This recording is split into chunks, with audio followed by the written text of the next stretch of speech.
continúe esta exposición Yo ahora. el único consentimiento que di fue cuando me casé, así que ahora solamente digo que grabé nada más. Ahora nada más.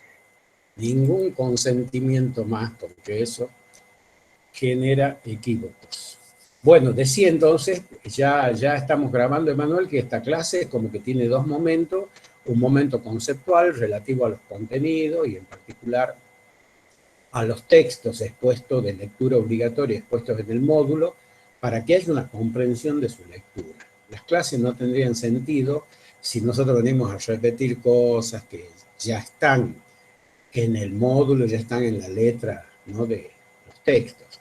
La idea es, como siempre, por eso se llaman mal llamadas clases teóricas, son los abordajes conceptuales, o si ustedes quieren, los marcos teóricos que dan origen o que contextualizan un momento histórico, un momento de ese recorte espacio-temporal que nosotros estudiamos dentro de lo que es la llamada cultura occidental y cristiana, o dentro de la tradición greco-latina de la antigüedad, ¿no?, eurocéntrica, y que nosotros hemos llamado la tradición greco-latina y que hoy vamos a poner énfasis, así como en la clase pasada pusimos énfasis en las cuestiones relativas, ¿no es cierto?, a la Hélade, a la República, ¿no?, a la tradición helenística de la Grecia clásica, de la Grecia antigua. Hoy vamos a centrar un poquito la mirada en el mundo que está más cercano a nosotros, ¿no?, que es el mundo latino. Dentro de la tradición greco-latina, el énfasis está en lo latino o en lo que es la civilización de la antigua Roma o los discursos educativos que estructuran, originan ese proceso de qué enseñar, ¿no? ¿Qué se va a enseñar en la antigua Roma? Y ustedes después van a ver ya en el módulo, ¿no?, los tipos de enseñanza, las edades históricas, o sea, todo lo que es ya un poco más, podríamos decir, procedimental en cuanto al proceso histórico, valga la redundancia, ustedes lo van a ver en el módulo. Y los contenidos específicos de los aspectos educativos, no la educación del niño romano, el ludus magister, el ludus grammaticus, ¿no es cierto?, la educación del joven y el tribuno, ¿no?, la educación, bien. Eso ya lo van a ver específicamente cuando ustedes atraviesen el módulo con sus lecturas. Nosotros acá hacemos un abordaje de contexto y creo que, como también lo hicimos en la clase anterior, nos preguntamos, bueno, ¿cuáles van a ser los grandes lineamientos que dentro de la cultura romana se van a transformar en el qué enseñar? Esto que nosotros denominamos técnicamente los contenidos, lo conceptual. Ya saben que lo que define un proceso educativo no es el cómo enseñar, sino qué es lo que se enseña, ¿no? El cómo, todos sabemos que lo conceptual subordina a lo metodológico, que lo metodológico está subordinado a lo conceptual, que no puede haber método si no sabemos, ¿no es cierto?, a qué se refiere el objeto, y que el objeto subordina al método, eso todos lo sabemos, pero nosotros hemos cometido el error a partir del positivismo y del cientificismo academicista del siglo XIX y de la pretendida neutralidad de las ciencias. Hemos cometido un error, ¿no es cierto?, de proceso, de procedimiento, en el cual tranquilamente hemos subordinado el método al objeto. En nuestra propia carrera estamos más preocupados cómo se enseña, no qué se enseña, ¿no? Las didácticas no atraviesan, perdón, ¿no?, las chicas de la didáctica, no me peguen, ¿no? Pero nos hace falta una carrera más cultural, más pedagógica, más política en el buen sentido, en el sentido, ¿no?, de lo que decía Platón en la República, de lo que es la política, ¿no? Y nos falta unas ciencias de la educación que verdaderamente nos transformen en agentes e intelectuales de la cultura y de la educación, ¿no?, y no en meros transmisores de saberes, no en meros, ¿no es cierto?, como decía ese gran profesor que tuve, ¿no es cierto?, el profesor Soria de Antropología Cultural, ¿no?, en meros enseñadores. Él decía, la universidad es un enseñadero, y lo decía despectivamente porque decía que los profesores venían a dar la clase y se iban y repetían cosas que escribían otros. Era tremendo. Dante Soria era tremendo y ha sido uno de mis profesores más admirados que tuve en la carrera, ¿no? Y como era chiquitito y le gustaba salir con nosotros y llevarnos, porque era de antropología, él gestionaba los ómnibus, hemos conocido las ruinas de Quilmes con él, hemos conocido, ¿no? Bueno, todo San Pedro de Colalá. La verdad que esa materia ha sido muy linda, muy vitalista, ¿eh? Y le gustaba el vino en Dama Juana. Entonces nosotros le llevamos al profesor Soria una Dama Juana de 10 litros de vino y era capaz de llevarnos a La Quiaca en ómnibus en un día y traernos, ¿no? Pero bueno, aprendimos mucho con el profesor Dante Soria desde el vitalismo pedagógico, esto de ir, estar. Me acuerdo que fuimos a las ruinas de Quilmes y nos pasamos un día buscando, registrando, haciendo etnografía, comprendiendo cómo vivíamos los Quilmes, ¿no? Y por qué se resistieron tanto la conquista española, resistieron 100 años, cómo se defendían, cómo eran los lugares que habitaban, cómo era su agricultura, tantas cosas. Resulta que los chicos de ahora, vos le preguntan quiénes son los Quilmes y te dicen una cerveza blanca, ¿no? A eso hemos llegado. En fin, entonces, vamos a comenzar a trabajar esa segunda gran, ¿no es cierto?, expresión civilizatoria, ese segundo gran contexto, ¿no?, sociocultural e histórico de la antigüedad, que es, ¿no?, la llamada civilización romana o, si ustedes quieren, la cultura que se desarrolla en la otra gran península muy importante del mar Mediterráneo, que es la península itálica. Y nosotros vamos a ir tratando de responder esa pregunta: ¿qué se enseñaba? ¿No? Y nosotros vamos a ver que para responder esa pregunta tenemos que encuadrar en la diacronía histórica un proceso que transita de modo parecido y contemporáneo, quiere decir en los mismos tiempos, la cultura romana y la cultura griega, porque las edades de ambas, las edades históricas de ambas, son prácticamente similares. Tenemos también ¿no?, una cultura, una antigua cultura romana similar a a la cultura presocrática griega, que también transita desde el siglo VIII, desde mucho antes, pero desde el siglo VIII, desde que Rómulo y Remo, ¿no?, sientan las bases y los cimientos de lo que va a ser la capital de ese imperio que es Roma. Por lo menos durante 300 años, entre el siglo -8 y siglo -5, tenemos también la primera época, la más antigua, de la Roma antigua, que se llama, ¿no es cierto?, la Roma etrusca o la Roma monárquica. O la Roma, ¿no es cierto?, de los clanes, de las tribus, de los grupos étnicos que poblaron esa península. Fundamentalmente campesinos, fundamentalmente, ¿no?, grupos culturales y grupos étnicos de distintos idiomas que hablaban distintos dialectos y que no tenían relación entre sí, vivían de un modo muy atomizado, y esos clanes se organizaban a partir de dos líneas, ¿no es cierto?, de consanguinidad. Una línea de consanguinidad parental o primaria y una línea de consanguinidad cultural o grupal o tribal, donde aparecía como primer referente esto que nosotros vamos a dar en llamar el pater, el padre, el jefe del clan. Dice, ¿no?, un documento que tengo aquí, un texto anónimo que después lo voy a compartir, dice: la ley de las 12 tablas, primera ley romana que data del 450 a.C., llamaba a la familia al conjunto de bienes de un ciudadano que disponía junto a sus herederos. O sea, la idea de familia no solo es de consanguinidad, sino de cultura. En ese sentido, dice, familia o domus, acuérdense, quiere decir casa en latín, significaba reunión de personas sometidas a la potestad o a la manus, poder sobre la esposa, de un pater familias, jefe familiar, pero al mismo tiempo jefe del clan. El pater, varón vivo más antiguo de ese seno familiar, era el jefe absoluto de su familia, sacerdote del culto doméstico, referente de los grupos sociales de ese clan y representante de los antepasados muertos.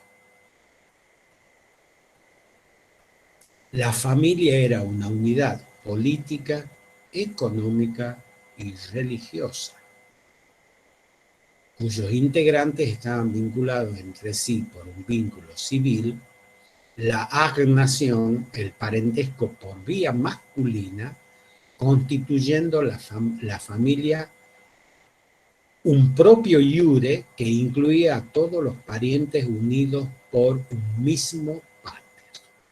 Entonces, nosotros encontramos en la antropología y en la filología de los estudios romanos de la Roma preclásica o prerepublicana, encontramos una cuestión muy importante, las formas asociativas fundamentales o primarias en las cuales se va a organizar esta sociedad. El modo en que se va a organizar no solo la vida familiar, o sea, aquellos vínculos, ¿no?, parentales primarios que organizan la familia, sino también los vínculos parentales secundarios que organizan la tribu o el grupo. Y ahí hay una sola denominación, pater. Y esta también es la primera diferencia griega. La figura del pater es la figura fundamental. Vuelvo a repetir, no solo un grupo primario ligado por vínculos de sangre, sino una unidad política, económica y religiosa cuyos constituyentes conformaban el propio iure, el propio lugar, el propio espacio. Y ese espacio, ese proceso de constitución, solamente estaba dado por los lazos de parentesco masculino. Aquí estamos diciendo, este autor, como un texto anónimo no lo puedo citar, está diciendo una cosa interesante. La mujer, como siempre, estaba totalmente secundarizada. Pero ojo, no es tan así.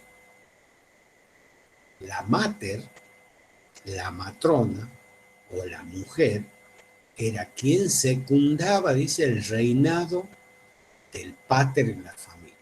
No solo por relevancia jurídica, sino que junto al poder absoluto del pater, ella formaba parte de las potestas. ¿Qué es las potestas? Acuérdense de la potestad. La potestad que tanto el pater como la mater o la matrona tenían sobre ese grupo humano de consanguinidad primaria y de sanguinidad secundaria. ¿Se va entendiendo? Dice, junto al pater, la mater que lo secundaba, ejercía ese poder, pero recaía en el varón, en el padre, 4 tipos de dominio. A, el dominio sobre las cosas, la patria potestas sobre los hijos, la manus, o el poder sobre la esposa. Fíjense qué interesante, ¿no? La manus. Es decir, que la podía hacer cagar con la mano cuando quería. Uno, disculpen la expresión un poco académica, pero está clara ¿no? la forma de dominio, la manus, la mano, esa mano que castiga, esa mano que aprisiona y que cuando es necesario somete. El mancipium, por último, el poder sobre personas extrañas o de los grupos secundarios que forman parte del clan y que forman en sentido amplio la familia. Así que bueno, fíjense ustedes, en la Roma antigua, en la llamada Roma etrusca, esta forma de organización social tenía una cuestión fundamental además, está en los orígenes de la sociedad esclavista. porque también al pater, en el antiguo derecho romano, se le otorga la dominica potestas. ¿Cuál es la dominica potestas? El poder sobre los esclavos. Entonces ya no solo tenía el dominio sobre la esposa, la patria potesta sobre los hijos, las manus sobre la esposa, el mancipium sobre los extraños, sino la dominica potesta sobre los esclavos. La familia, también distinto a los griegos, se constituía, dice, a partir del matrimonio legítimo o justas nupcias, formándola los cónyuges y todos los descendientes nacidos de esa unión, filius, y de los descendientes de esa filius, que eran filius familia. Y acá tenemos otra diferencia con la Grecia clásica. Mientras las clases esenciales, y en particular los intelectuales, y nosotros hemos visto, ¿no?, aquellos que se podían decir eran los depositarios de la cultura intelectual en la Grecia clásica, despreciaban a la mujer y la ponían en el lugar del esclavo. Aquí la familia como unidad política, no solo de consanguinidad primaria, sino de consanguinidad secundaria, se constituía como una institución, núcleo de la sociedad a partir de un matrimonio legítimo, reconocido por la ley. Dice, la hija que se casaba a su vez mediante justas nupcias daba origen al matrimonio cum manu y pasaba a integrar la familia agnaticia del marido. Es decir, esa chica salía de su clan y se integraba al clan del varón. Bueno, ahora, después que han pasado muchos años, ustedes van a ver que ocurre al revés. Es por lo general, como decía, me acuerdo mi suegra, en paz descanse, es la mujer la que se lleva al varón a la otra familia, ¿no? Bueno, más allá, no sé, yo lo que comento acá es este texto anónimo que buscando lo encontré y que me pareció, ¿no? Es un acto jurídico, dice, que se fundaba en una formalidad especial integrado por un elemento objetivo derivado del hecho de la convivencia entre el hombre y la mujer, y otro aspecto subjetivo e intencional representado por la affectio maritatis o maritalis, entendiéndose por la intención de fortalecer un vínculo entre marido y esposa. Entonces, ¿qué es lo primero que va a aparecer en esas grandes enseñanzas que la sociedad y la cultura empiezan a imponer desde los orígenes en los romanos? Primero la figura del pater, no exenta y asociada, ya no como padre, sino también como jefe de clan, asociada, ¿no?, y acompañada por la matrona, su esposa, constituida ese vínculo a partir de un acto y una ceremonia legítima y, ¿no es cierto?, nutrida por los hijos de sangre, pero también conformada por los vínculos secundarios donde las relaciones parentales no eran consanguíneas. Y eso la ponía a la sociedad romana en un lugar distinto a la forma a la conformación de la sociedad griega en este aspecto. Porque en lo otro, y lo otro que queda claro en este tiempo, es el nacimiento de un modo de producción que va a ser dominante en ambas culturas y donde el pater también va a tener un papel fundamental, que es el modo de producción esclavista. Ustedes ya saben que el modo de producción esclavista nutre la antigüedad grecolatina, el modo de producción basado en el siervo de la gleba nutre, ¿no es cierto?, los fundamentos de la sociedad medieval, y el proletariado industrial, los obreros, nutren, ¿no es cierto?, la esencia del desarrollo capitalista a partir de la primera revolución industrial. Son la forma en que los oprimidos, los de abajo, ¿no?, los sin tierra, los pobres, como ustedes quieran denominarlo, los más vulnerables, los marginales, sobreviven en un proceso de conformación histórica, ¿no? Los distintos momentos de las sociedades occidentales. Primero el esclavo, después el siervo de la gleba, luego, ¿no es cierto?, el proletario industrial, el obrero, y por último, ¿no es cierto?, hoy en la sociedad neoliberal y neoconservadora, lo que se llaman los marginales. Ya no son ni siquiera trabajadores, son marginales. Son seres con los límites, los bordes conceptuales bastante borrosos, ya no hay ni de trabajadores calificados, ni de trabajadores con conciencia de clase. Si ustedes ven en la Argentina de hoy, el movimiento obrero es una ilusión. Los gremios están en crisis y su forma de representación son absolutamente débiles. Es decir, se ha transformado esa conceptualización propia de la modernidad ilustrada en una especie de, ¿no?, sensación de ausencia. ¿Y los trabajadores dónde están? Se hacen la pregunta muchos. Entonces, esa es una primera cuestión muy fuerte desde el punto de vista cultural que va a nutrir no solo el currículum, no solo las enseñanzas, las formas de vida, las relaciones humanas que están en los genes de esta sociedad, sino una forma cultural de existir. Y sobre ese fundamento se va a nutrir toda la cultura romana, todo el proceso de evolución cultural de la sociedad romana y que nosotros lo vamos a heredar.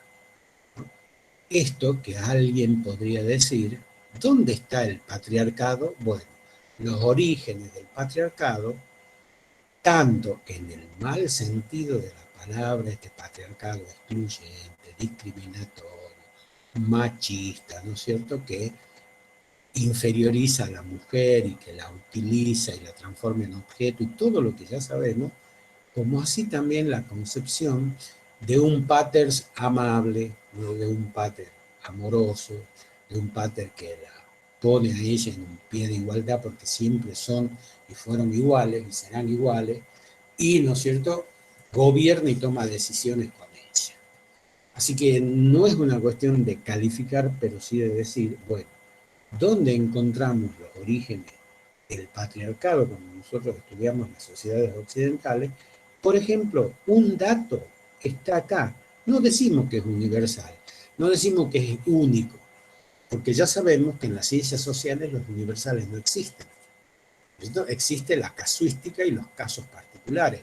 Nosotros, si estudiamos distintos casos particulares de las sociedades antiguas, por ejemplo, las sociedades musulmanas, las sociedades mesoorientales, las sociedades, ¿no es cierto?, del norte de Europa, las sociedades anglosajonas, y una vez que hagamos un estudio comparativo sobre los orígenes familiares, el lugar del varón, el lugar de la mujer, estaríamos en condiciones no de formular universales, pero sí de construir alguna generalización válida, alguna certeza sobre el tema.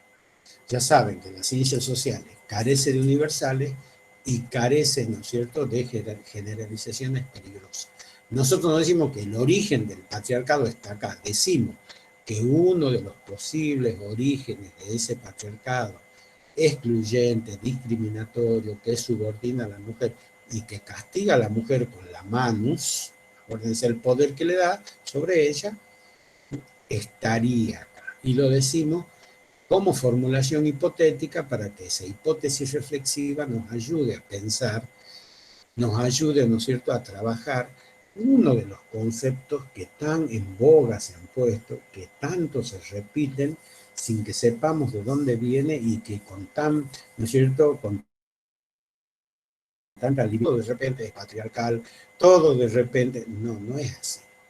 Pero sí, nosotros como estudiantes, como gente que viene a la universidad, ¿no es cierto?, no a calentar un asiento, sino a transformarse en un intelectual crítico, porque esto es criticismo, es someter a prueba de validez todas aquellas cosas que nosotros tenemos como enunciados formales y que repetimos muchas veces sin saber, entonces buscamos orígenes. buscamos y transformamos ese conocimiento en preguntas. Entonces acá tenemos un primer dato, chiquito, puntual, es de una sociedad en particular. No podemos hacer una generalización, pero tenemos un dato interesante, sobre todo en la sociedad occidental y cristiana. Porque acá nosotros estamos viendo el origen de esa sociedad occidental y cristiana. En ese discurso, que es el discurso, ¿no es cierto?, llamado el gran segundo discurso de la antigüedad greco-latina. El primero es griego, el segundo es romano. Y como los romanos hablaban latín, se le llama tradición greco-latina. Entonces, esta primera cuestión, dentro de lo que es, porque además tenemos que hacer otra aclaración.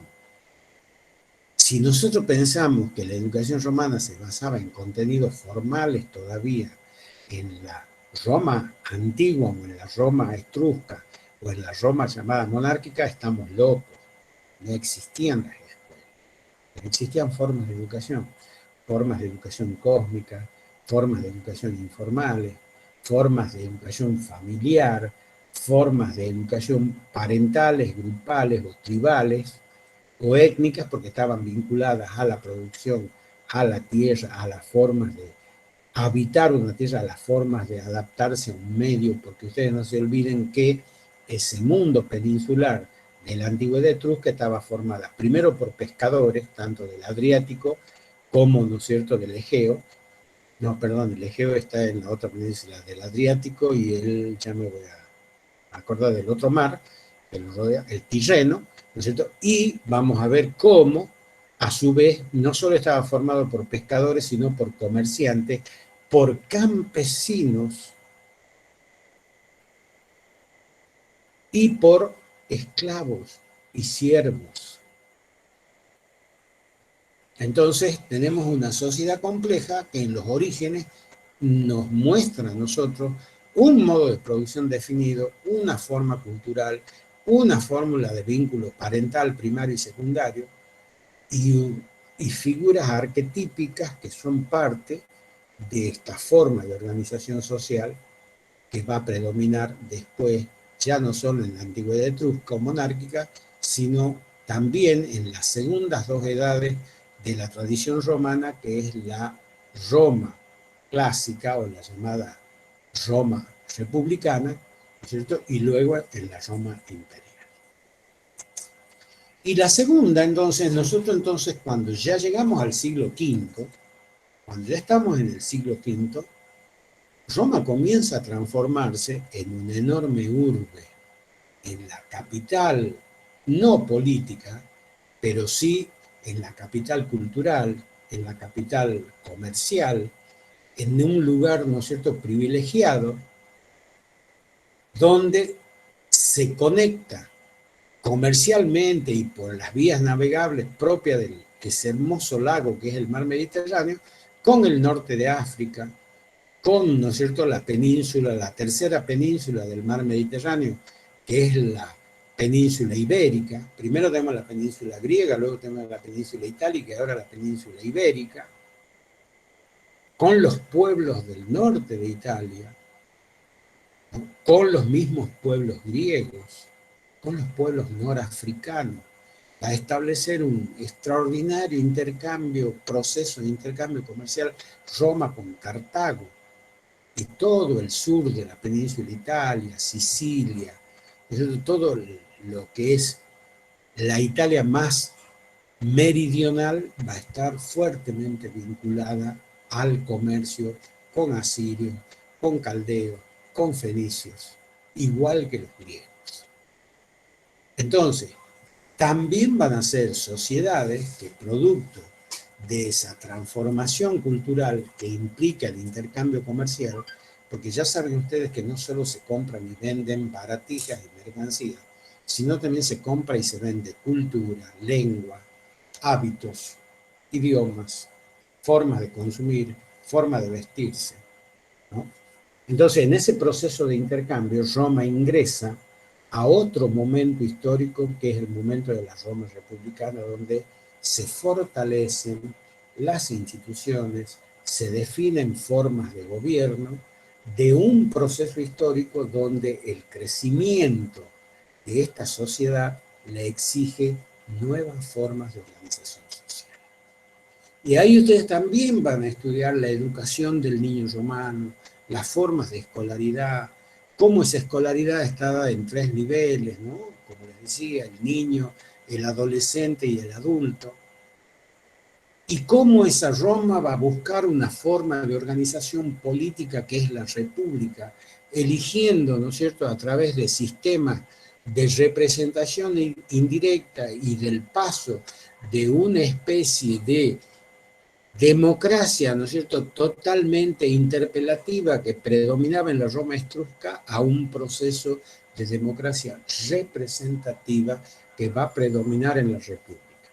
Y ahí van a aparecer como gobernantes los senadores, van a aparecer los jueces, van a aparecer los tribunos.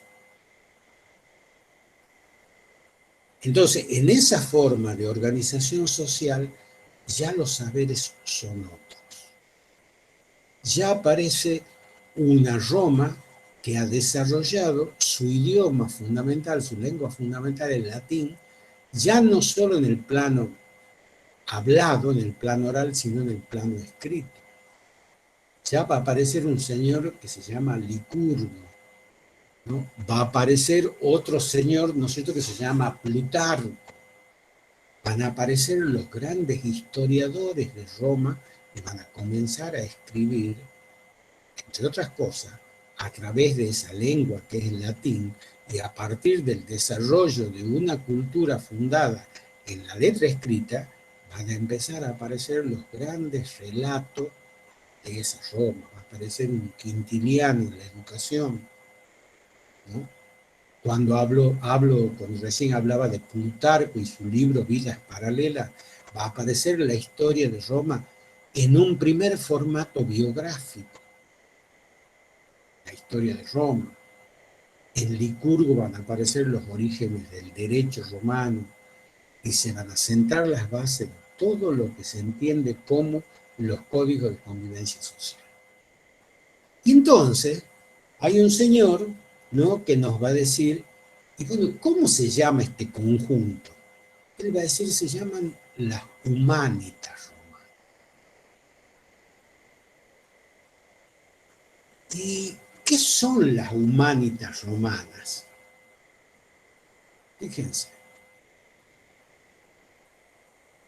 Y alguien, ¿no es cierto?, un entendido, un señor que trabaja muy bien el tema de las dos paideias, la paideia romana y la paideia griega, que se llama Henri Irene Marrou,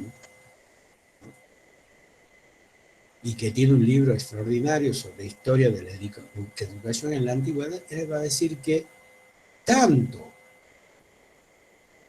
la paideia romana como la paideia griega o la humanitas griega se van a nutrir como pilares conceptuales de la antigüedad republicana, tanto griega como romana, esa actividad propia de los llamados hombres libres. Y ojo, acá, ¿quién eran los hombres libres? Los hombres libres, dice, eran aquellos que ejercitaban la razón en oposición a las artes serviles o manuales propias de los siervos, ejercitadas con el cuerpo. Y si nosotros hemos visto que en la tradición greco-latina también aparece esta clara delimitación entre educación intelectual y manual, entre Hesiodo y Homero, ¿no?, entre el que hace y el que piensa, entre el filósofo y el campesino, la tradición greco-latina también la reproduce, pero más aún, la elabora. Y dicen claramente, ¿no?, cuáles son esas o esos saberes propios de los hombres libres, y les van a llamar las humanitas o las 7 artes liberales.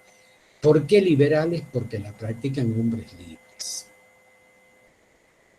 Y bueno, ¿y cuáles van a ser esas 7 artes liberales que van a empezar a nutrir lo que se llama el currículum en un sentido, no como le decimos ahora nosotros, porque sería, ¿no es cierto?, una distopía temporal, sería, ¿no es cierto?, una ucronía, sino ese conjunto de saberes que comienzan a organizarse como, ¿no?, los saberes que van a nutrir a la intelectualidad de los romanos, a las capas más favorecidas, a los tribunos, a los senadores, a los militares, a los que mandan, a los núcleos esenciales, incluso a algunos terratenientes, porque no hay que olvidarse, y si ustedes ven la película que nosotros la vamos a recomendar y que ustedes capaz que ya la vieron, ¿no?, que se llama como Gladiador, la deben haber visto, cuando Russell Crowe estaba flaco, ¿no es cierto? Ahora lo ven a Russell Crowe y parece, ¿no es cierto?, calecita tapada, pero bueno,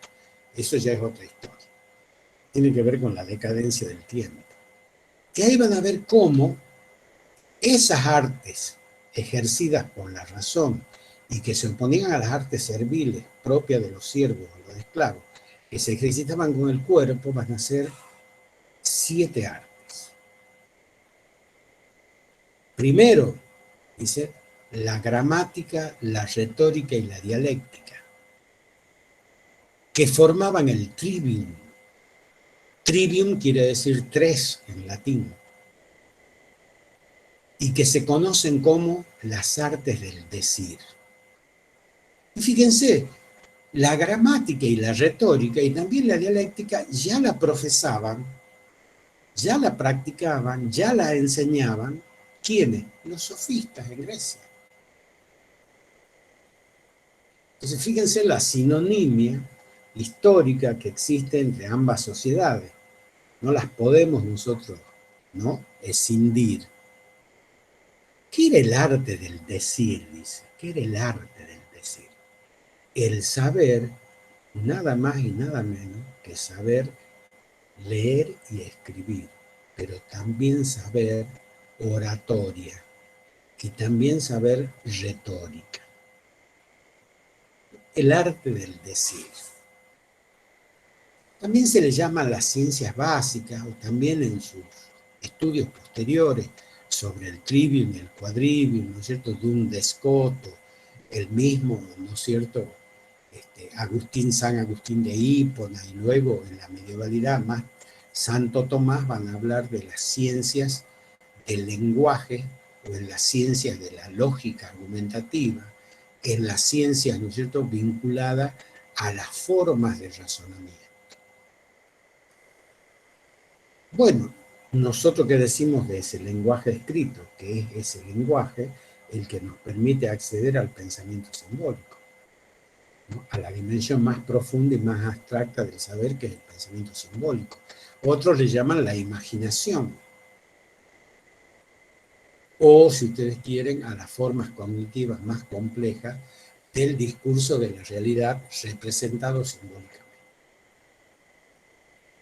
Entonces, ¿cuál era una preocupación que dentro de lo que podríamos llamar las 3 primeras partes de esta tríada, que se va a llamar trivium, porque son 3, ¿no es cierto?, va a estar fundado en cómo enseñarle a hablar, cómo enseñarle a leer, cómo enseñarle a escribir, cómo enseñarle, ¿no es cierto?, a argumentar gramática, retórica y dialéctica.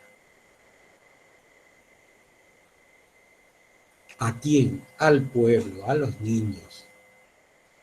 Por eso, cuando nosotros decimos, esta clase no les va a dar, no les va a contar, sería muy aburrida, que yo lo cante, porque el niño romano y el gramático, esas son el fundamento de por qué el gramático enseñaba a los adolescentes una cosa, por qué el Ludo Magister le enseñaba a los adolescentes otra cosa, y por qué al joven que se hacía tribuno y que se hacía militar o que se hacía político se le enseñaba una formación mucho más compleja, y ya aparecía la retórica y ya aparecía la dialéctica asociada, ¿no es cierto?, a la gramática, por ejemplo. Y luego, ¿no?, esas 7 artes liberales se nutrían, estas son 3, por otras 4 ciencias que cerraban el círculo. es que los griegos también le llamaron las musas. Las musas te tocaban con el arte, te tocaban con la música, te tocaban con el saber elaborado y te hacían a vos un tipo donde muchos dicen, ah, las musas me inspiran. Si las musas me dan ese toque mágico para que aprenda. Y bueno, y ahí estaban las cuatro restantes, la geometría, la aritmética, la astronomía, la música. Miren qué interesante. Dice, formaban el quadrivium o arte de lo dicho, o ciencias.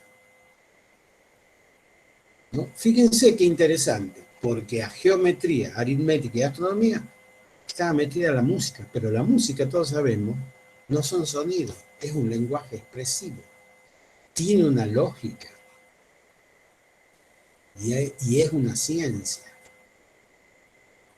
porque tiene fundamento epistemológico la música. Igual que la astronomía, que es una ciencia natural, igual que la geometría, porque es una ciencia formal, igual que la aritmética, que es, ¿no es cierto?, una ciencia de núcleo formal, pero que tiene un fuerte componente natural, fuerte componente inserto en la realidad.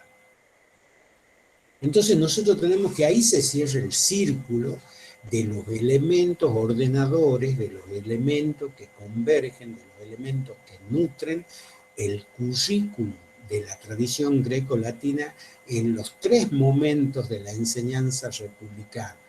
En el momento del niño, en el momento del adolescente y en el momento del joven. En la educación impartida por el ludus magister, el ludus grammaticae y la educación del tribuno o la educación del joven político. Y eso, las 7 artes liberales, van a prolongarse a la medievalidad con una fuerza tremenda. Y ahí es donde a nosotros nos interesa estudiar estas cuestiones, porque nosotros creemos que el cristianismo, el discurso cristiano, la tradición cristiana, ¿no es cierto?, que reniega de todo el politeísmo griego y romano, es como si hubiera nacido de un huevo como la gallina. Para nada. Todo el trivium y el quadrivium se fortalece, crece, se desarrolla como herencia cultural greco-latina, más latina que griega, en todo el occidente cristiano, en todo el occidente de la patrística. Tanto la patrística oriental o griega como la patrística occidental y romana.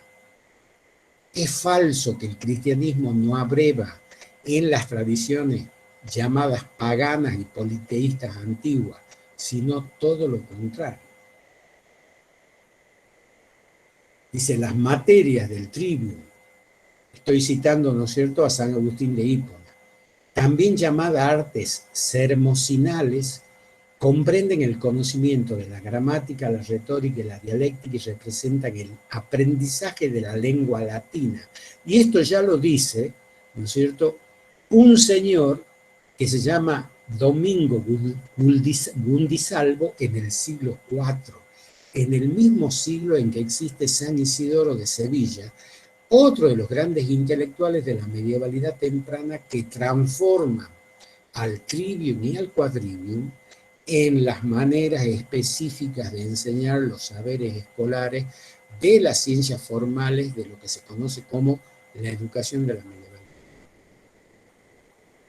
Y podemos seguir con Duns de Escoto, podemos seguir, ¿no es cierto?, con Averroes, podemos seguir, ¿no es cierto?, con todos los representantes, como un señor Marciano Capella, o por Alcuino de York, que son todos los representantes de la medievalidad temprana, que trasladan la herencia cultural romana y en particular estas 7 artes liberales para que se transformen en el currículum formal de la medievalidad.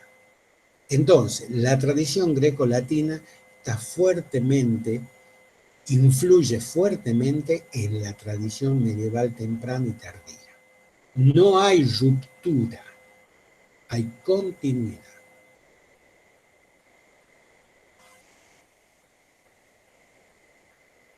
Queda claro entonces esta cuestión, porque si no queda claro, no vamos a entender nada, ni de dónde venimos, ni cómo somos.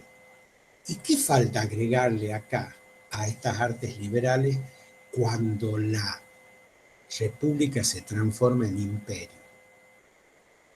El derecho romano, la justicia romana,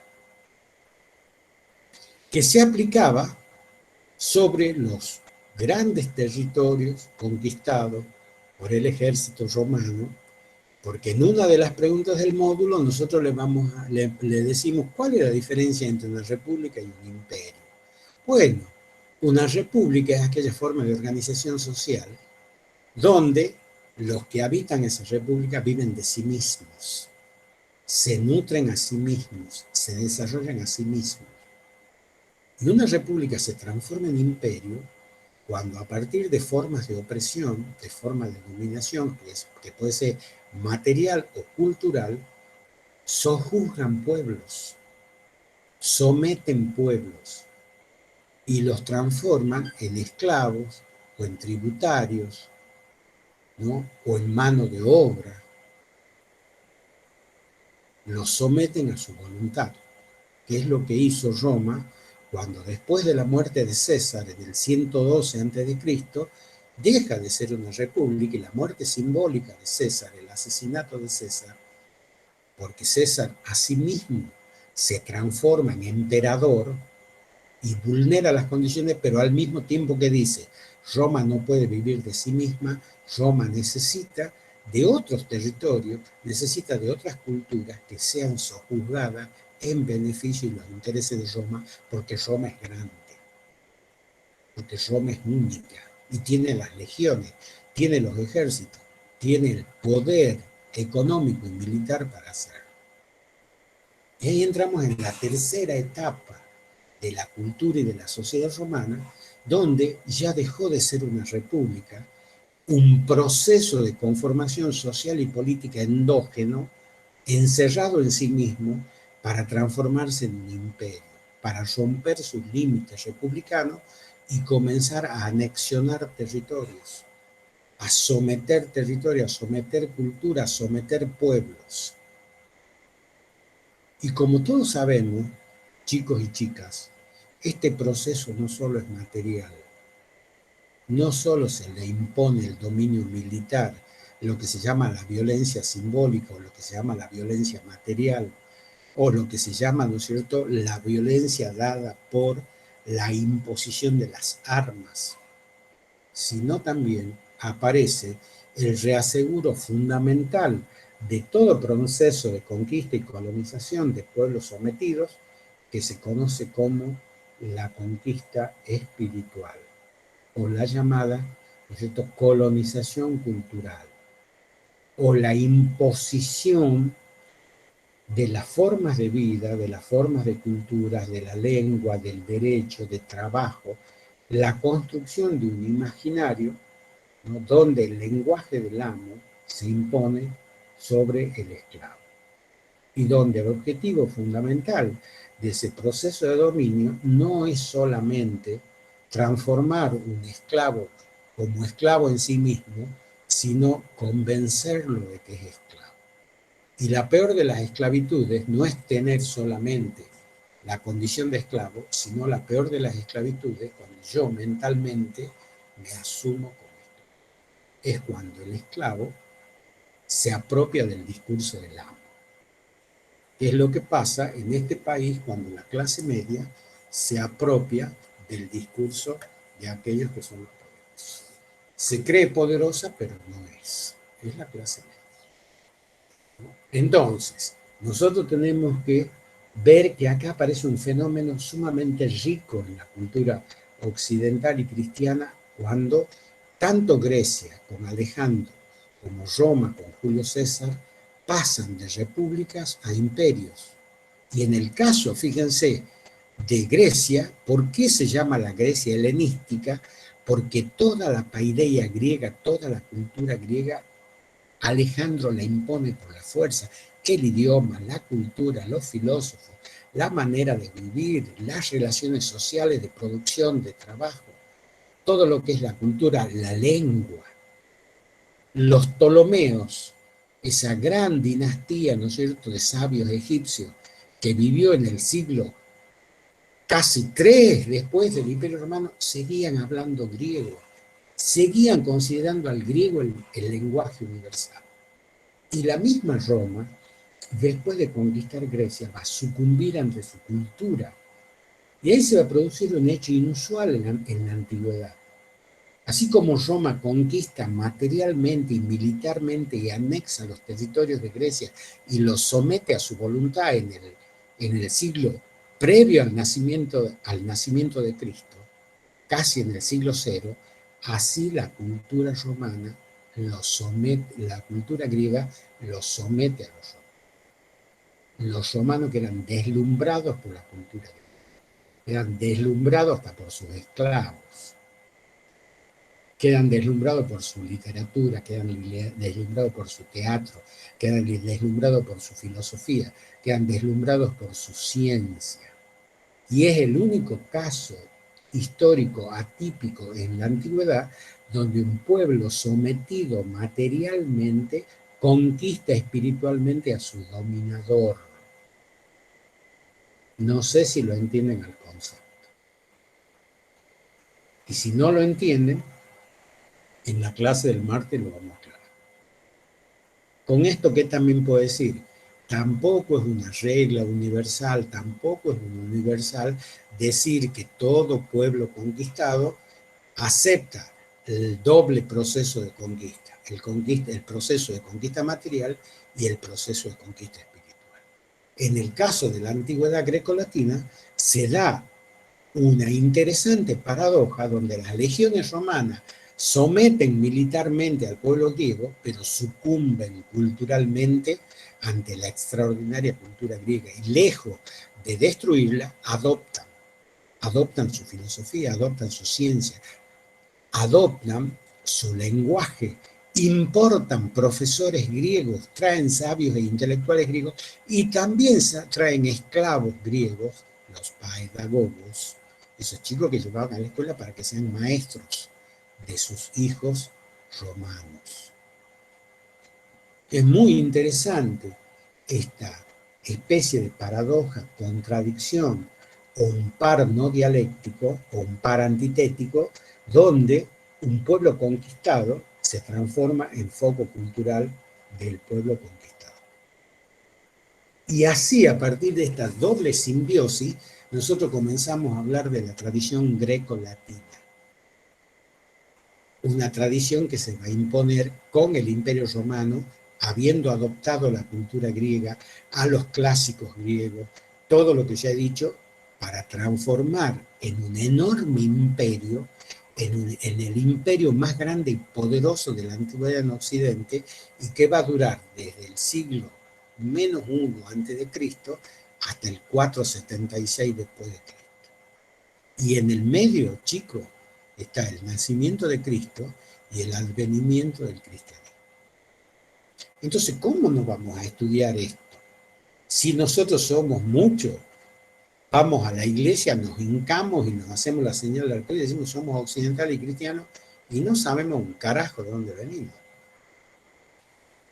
Venimos en realidad de una tradición grecolatina que se va a mestizar con el nuevo discurso monoteísta que es la patrística. Y ya vamos a ver cómo se mestiza, cómo se simbiotiza, qué cosas se mezclan y permanecen y qué cosas quedan sepultadas en el polvo y en la antigüedad del tiempo. ¿Me van siguiendo hasta acá? Levanten el dedito así los que tengan imagen, si me siguen, y los que crean que es complejo lo que estoy diciendo, podemos acá, siendo las 12:46, hacer una primera, ¿no es cierto?, apertura. Total, el martes podemos seguir, una primera apertura de, ¿no es cierto?, preguntas, dudas respecto a lo que estoy diciendo.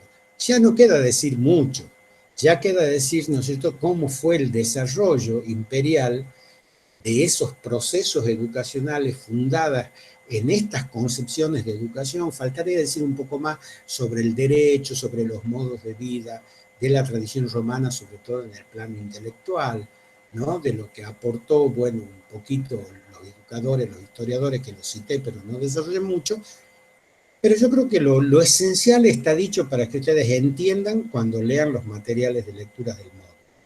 Y lo bueno quizás es que los lean y el martes vengan con preguntas, ¿no?, a partir de esta clase. Pero no importa, ahora que estamos interactuando, también puede ser válido, no solo que hagan preguntas, sino que Susana, Emanuel y Liz, si tienen cosas más que aportar, también enriquezcamos entre todos. No se trata esto de un monólogo, sino de una propuesta para que aprendamos conjuntamente este tipo de cosas. Porque yo les aviso, cuando me preparo para decirles esto, también indago, leo, busco, rebusco, ¿no? Rebuzno como burro, ¿no? Etcétera. Bueno, abrimos entonces un cuadro de diálogo o de preguntas a través del chat para que ustedes planteen su. Daniel, aclarar que el martes es feriado nacional, por las dudas entren en conflicto los chicos y digan martes y martes 25 de mayo. 25 de mayo. Así es, así es. Por eso... No, claro, es feriado nacional, respetamos el feriado. Bueno, entonces miércoles. Utilizaremos el miércoles la clase, utilizaremos una hora de la clase el miércoles para hacer esta especie de foro que no hemos hecho el martes, y la segunda parte para cerrarlo al tema, así ya lo dejamos abrochado para que los chicos y las chicas tengan mayor, digamos, aportes conceptuales para la elaboración del módulo, y a la vez yo ya tengo un texto complementario para subirles, que es la biografía de Hipatía, que cada vez que la leo me subyuga más esa pobre mujer, ¿no?, o esa heroica mujer, o esa gran mujer, cada vez me subyuga más. Ahí conseguí unos datos biográficos de ella, así que los voy a subir como lectura complementaria. Entonces el martes podemos también desdoblar la clase, si vamos a tener 2 horas, una hora para hacer este foro de preguntas y todo lo demás que vamos a hacer mañana o el martes, y cerrarlo al tema, ¿no es cierto?, de la tradición greco-latina, para entrar ya de lleno a la transición hacia la medievalidad, ¿no?, y el nacimiento de la llamada cultura cristiana, o la patrística occidental. Bien. Preguntas, dudas, comentarios.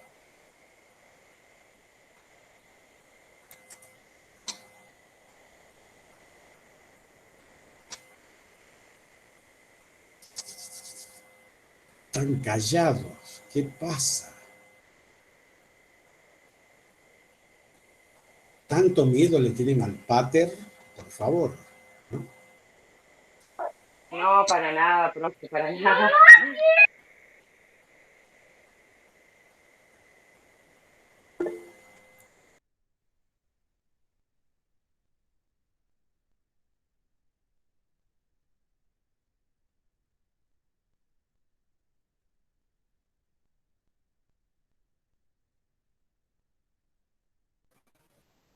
Justo se desconectó Daniel. Me parece que se ha desconectado, algo ha tocado que se ha desconectado. Bueno, ahí está Daniel. No sé por qué se me cortó de repente la luz y por suerte vuelto. Ah, bueno, acá me dicen de que es inestable la conexión. Bueno, todo es inestable en este mundo. Hasta el amor. Como me dice un amigo, el amor no es eterno. O sea, decirle eso, le digo a tu esposa, ya como te vas a entender que la mazamorra no se lleva en canasto. ¿Verdad? Como decirle eso, ¿verdad? Hacete el hombre ahí. Bueno, ¿cuál es la pregunta? ¿Cuál es el trivium? Lo hemos dicho, ¿no? ¿Cuál sería el trivium, señorita? Hemos dicho acá, el trivium, que son las ciencias del lenguaje, sería la gramática, la retórica y la dialéctica. Ya saben, la gramática, la ciencia de la escritura; la retórica, la ciencia de la expresión oral; y la dialéctica, la ciencia de la argumentación.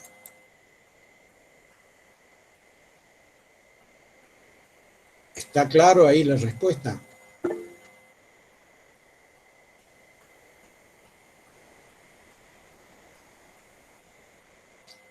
Sí, eso creo que yo le he posteado a una alumna, ¿no?, que ha preguntado sobre los prácticos. No, nada que ver, Rocío. ¿Por qué proceso de corrección? No entiendo. ¿Y alguien preguntó sobre los trabajos Sí, profe, prácticos? por eso, porque una compañera preguntó cuándo entregan las notas del trabajo práctico pasado. Bueno, pero a mí me parece que la señorita Barros se tiene que dar cuenta que estamos en este momento en una parte conceptual de la reunión, ¿no? Podemos dejarlo a esa pregunta, es como que yo pregunte el jueves feriado, meta habla de los romanos, estamos hablando, ¿no?, de la cultura occidental. ¿Sabe qué, señorita Barrios? Son muchos los trabajos, y yo lo he dicho, en el muro. Son como 300 los trabajos porque hemos pedido organizarse en grupo y yo sé que tienen dificultades. Y no es fácil corregir esa cantidad de trabajo. Entonces, en su momento le vamos a hacer la devolución, así que tenga un poquito de paciencia. Yo creo que para la semana que viene ya vamos a tener listo la lectura y la devolución de los trabajos prácticos. Y le aviso más, vamos a ser benévolos por ser la primera vez.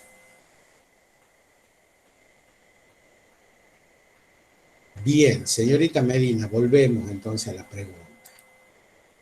La República Argentina, se lo voy a dar con datos actuales, no es un imperio, es una república. Más aún, es una república de las cuales una de sus 24 provincias está ocupada por una potencia extranjera, como son nuestras Islas Malvinas, que están invadidas por una potencia imperial como Gran Bretaña. Entonces, la Argentina es una república, porque no somete pueblos, no ha invadido ni a Paraguay, ni a Brasil, y los esclaviza y los somete, ¿no es cierto?, a su dominio.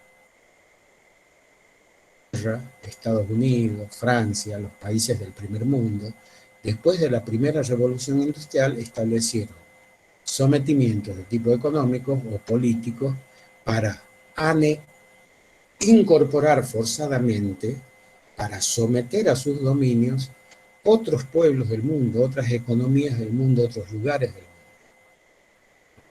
Entonces no se olvide, por ejemplo, cómo Gran Bretaña es un país naturalmente conquistador, es un pueblo. Ustedes han visto la película Corazón Valiente, vieron lo que le hicieron a los escoceses hace 1000 años que los matan a palo. Y su integración a Inglaterra fue forzada y militar. Hace muy poco votaron los escoceses su separación de Inglaterra y perdieron por muy poco. Se fijaron en Irlanda. Irlanda está dividida en dos: la Irlanda republicana o la Irlanda verde y Eire, que es la Irlanda protestante. ¿Por qué? Porque Inglaterra también los dominó, los sometió, los maltrató. Lo mismo pasa con Gales. Por eso se llama, ¿no es cierto?, el Reino Unido de la Gran Bretaña, porque las monarquías inglesas fueron imperiales desde los orígenes propios de esa cultura. Es la cultura anglosajona, también de origen normando, que su riqueza la construyó a partir de someter pueblos más débiles. Y eso es un imperio. Y lo mismo hizo Estados Unidos con el Big Stick, ¿no es cierto?, en 1904, cuando, ¿no?, un señor, un presidente, Theodore Roosevelt, dijo que era hora que Estados Unidos se apropie de los viejos dominios coloniales españoles. Entonces invadió Cuba, invadió Santo Domingo, invadió, ¿no es cierto?, Puerto Rico, todo lo demás, se apropió de las islas Hawái, se apropió. Bueno, eso es un imperio. Le voy dando dos ejemplos de imperio. ¿Me va entendiendo? No sé si he contestado su pregunta, ¿le queda alguna duda? Prefiero antes de conceptualizar, darle ejemplo, porque Sócrates decía que el mejor recurso didáctico era el ejemplo. Entonces, dándole el ejemplo, complementamos con la conceptualidad, con la conceptualización. ¿Me comprende? Totalmente, señor Hernández.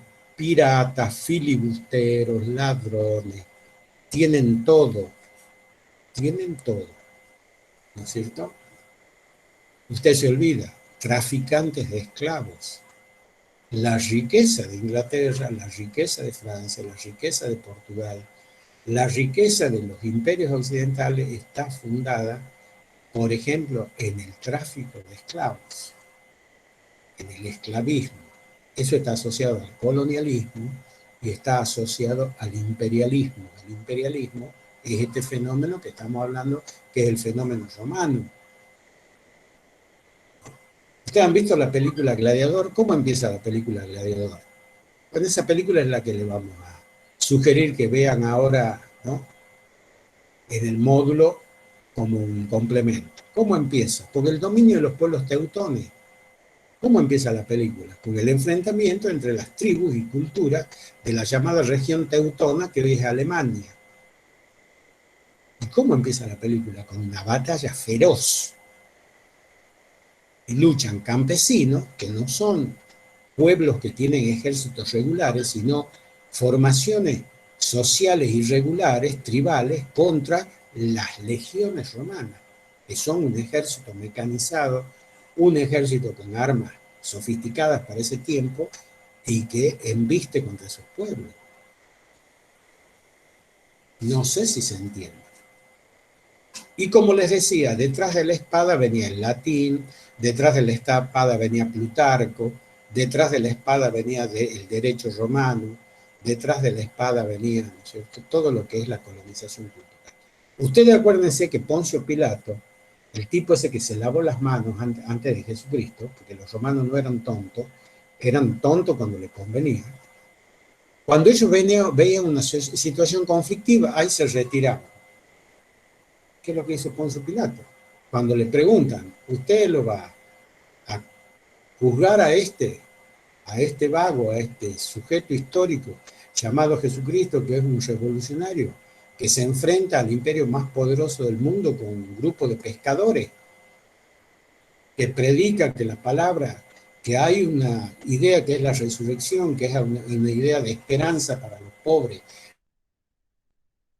que es el mundo, ¿no?, ese predicador de esperanza que se oponía a la esclavitud, que era Jesucristo?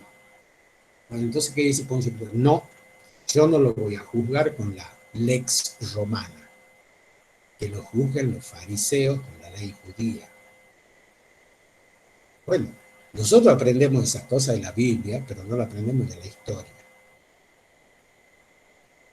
Y una cosa es Jesucristo como ícono sacramentado, como ícono teológico, y otra cosa es Jesucristo como sujeto histórico, con muchos defectos, con un amante, con una hija, ¿no?, porque además era lógico y necesario que un hombre joven pueda, en ese tiempo que no existía el matrimonio, tener una mujer y tener una hija. Todo eso negado por una de las versiones de la Biblia, que es la versión oficial. Pero ustedes no se olviden que hay 9 versiones de Biblias, ¿no?, y están en los códigos o en los códices del Mar Muerto. La Biblia oficial es la que dice eso, la que habla, ¿no?, del celibato de Jesucristo. No. ¿Por qué? ¿Que es anormal que un tipo de 33 años tenga una mujer y una hija en ese tiempo? Bien. No sé si le he contestado la pregunta, señorita Nelly. Bien, muchas gracias. La señorita Quiroga tiene que ir a cocinar. Yo también, no se haga ningún problema. Mi señora me acaba de golpear la puerta y me dice, fin al intelecto, pasemos a la acción. Pasemos del quadrivium al trivium, ¿no? Pasemos de las ciencias, ¿no?, intelectuales a las ciencias materiales. Hoy día me toca cocinar a mí, chicas, así que ya saben. Hago unos pollos que nadie quiere comer. Creen que soy genial también cocinando. No, soy un inútil total. La última vez que quise pelar papa me cortó todos los dedos, toda una semana con curita ahí, pero bueno, voy a aprender. Bien, ¿qué otra cosa? ¿Qué otra pregunta? ¿Qué otra duda? ¿Qué otro planteo?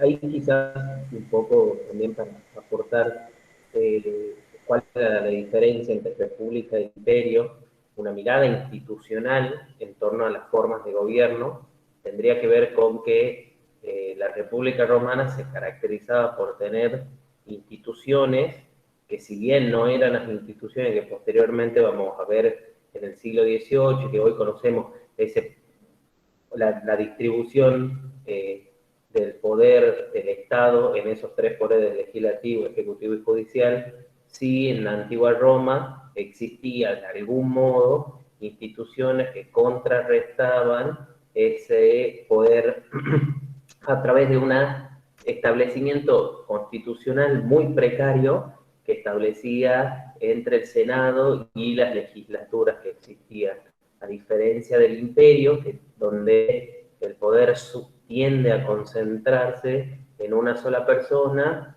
que en el caso romano inició con la figura de Augusto. O sea que ahí hay como una posibilidad también de pensar institucionalmente esas diferencias a través de sus formas de gobierno, además de la concepción esta que planteaba Daniel en torno a la expansión y al dominio sobre otros pueblos y territorios.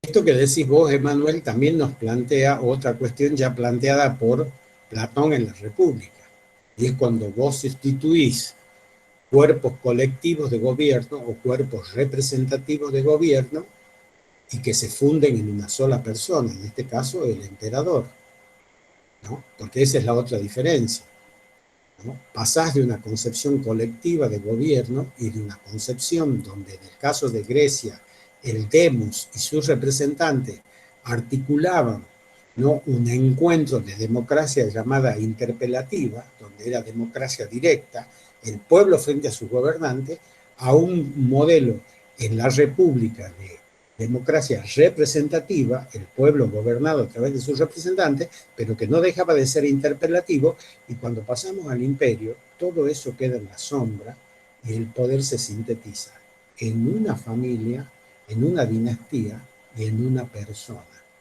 Acuérdense de Calígula, ¿no?, que tenía por embajador plenipotenciario, y diríamos canciller, el canciller era su caballo. Entonces lo miraba al caballo y le tiraba un terrón de azúcar, y no me acuerdo cómo se llamaba el caballo, sí. Tiene un nombre muy conocido, si se acuerdan, avísenme, y le decían, supongamos al caballo, Juan, invadimos mañana África, y el caballo decía así, decía, mi caballo, que es mi canciller, no me está dando la pista. Es decir, el poder concentrado en una sola persona, que ya Platón en su República habla de dictadura, de dictador o de autocracia, ¿no? El gobierno concentrado en el tirano. No sé si se entiende. Eso es otra característica muy bien desde lo político. Estamos de acuerdo. ¿Qué otra cosa, chicos y chicas?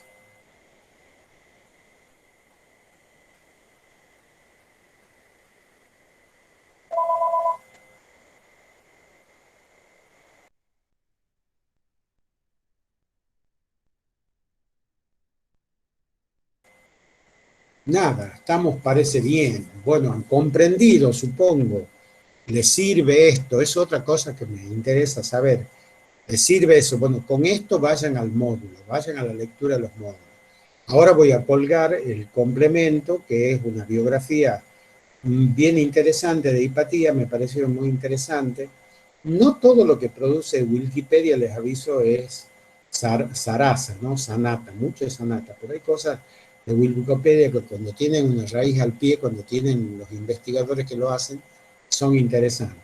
Bueno, ahí encontré una cosa interesante sobre Hipatia, así que la voy a compartir enseguida, y también este texto anónimo que encontré sobre la familia romana y que explica mejor que nada, en una cosa breve, de una carilla, explica este tema que hablábamos recién, ¿no? Los clanes, el pater, la matri, las formas de poder familiar y las relaciones vinculares. Y uno se preguntaría, ¿por qué le pegan muchos esposos a las mujeres? Bueno, ahí tienen. Le daban el poder de la mano, de castigarla. Qué increíble, ¿no? Lo que son las cosas. Y el cristianismo no va a ser algo distinto. Va a tomar eso y lo va a seguir estableciendo como elemento rector de la sociedad. ¿Y saben qué? Les digo más. ¿Por qué en las culturas cristianas no protestantes se estableció la letra con sangre entra? El castigo de los chicos. Castigo físico. Azotes, ¿no?, a los niños. Hincarlos en maíces. Ponerlos en penitencia mirando la pared. El castigo físico. Porque el castigo físico en la tradición cristiana es expiatorio. Es el que saca la culpa, es el que te hace entender, el que te hace que te arrepientas. Bueno, yo estoy en total desacuerdo con eso. Yo creo que el castigo físico genera odio. No enseña, no educa, no forma, genera resentimiento y genera violencia. Está impartida por la violencia. No es que la educación no sea un proceso de violencia simbólica, lo es. Lo es cuando la escuela les recorta al niño todo el principio del placer. El chico se quiere levantar a las 12, la escuela dice, no, vos a las 7 tenés que estar frío, calor, invierno, verano, y tenés que aprender de 7:15, o de 7:30 a 8:15, algo horripilante, matemática en la primera hora. Todo, dice el chiquito, yo quisiera otra. Y no, y la escuela le importa un carajo, te impone eso. El proceso educativo también es un acto de violencia simbólica. Pero el castigo, que es un acto de violencia material, además de todo, es humillante. Con humillación no se educa a nadie. Entendiendo por educación no solo el disciplinamiento, como he dicho recién, sino la formación integral de la persona. No hablo de instrucción, hablo de educación. Y eso diría familia, sociedad, cultura, lengua, escuela. Todo el círculo de formación de un sujeto. Así que bueno, ahí estamos. ¿Nada más?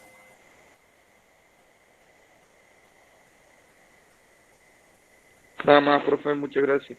Bueno, espero que les haya gustado la clase y si no les ha gustado, también díganme, no tengan ningún problema. ¿Sí? Yo no tengo acá obligación, primero, de que algo les guste o no les guste. Ya sabe que lo más educativo, para volver de nuevo a la educación, es algo que se impone a partir del displacer, no de la humillación y el castigo, vuelvo a repetir, pero sí a través del displacer. No se olviden, hacemos no las cosas que nos gustan, hacemos las cosas necesarias. Yo me acuerdo que me decían, vos querés estudiar, te gustaba estudiar didáctica con la Cookie Cabot, fórmula, objetivo, ¿no? Y después subirme en el auto de ella y que ella nos lleve a los 18, éramos 18 alumnos en didáctica, entramos todos en el Peugeot 505 de ella, y ella iba manejando en primera hasta más o menos la terminal, y nosotros decíamos, profesora, pobre auto, ponga segunda, por favor, se lo vamos. Salilo, ¿no? Y ella nos enseñaba didáctica, y yo dormía a la siesta, Dios mío. Lo que era aprender didáctica de 2 a 4 de la tarde. Yo me salía al baño, me mojaba la cara y volvía. Fue la única materia en que me metieron la goma en toda la carrera. La señora de Flores, no la voy a olvidar nunca. Dígame la taxonomía de Anita Harrow de memoria. Yo decía, ¿qué no? Retornaba al trivium medieval. Tenía que decirle las palabras. Bueno, no sé si ustedes cuando lleguen a didáctica ya van a saber lo que es fórmula objetiva. Era decir los verbos de memoria. Yo no me acordaba, ¿qué me iba a acordar? Bueno, yo sabía que lo que quería era meterme la goma, porque era uno de los jóvenes rebeldes de la carrera. Yo les discutía, a todos los profesores les discutía todo. Como me gustaba leer mucho, entonces, bueno, le discutía todo. Entonces había profesoras que no. Yo después descubrí que a la profesora de Flores no había que discutirle, había que llevarle comida. Porque ella tenía siempre el vestido manchado acá, con sabor, a mayonesa, todo así el vestido. Entonces, para probar la materia, yo me acuerdo que le llevé un panchito con una coca. Bueno, no, son anécdotas de la historia de la facultad. Bueno, chicos y chicas, siendo las 13:11 y no habiendo para más, como dice la nota, ¿quieren que nos quedemos un ratito, colegas de las materias, para hablar unas cositas sobre el martes y el miércoles? Ya hemos por finalizar la clase, y aprovechamos estos 20 minutos. Sí, Daniel, absolutamente. Bueno, listo.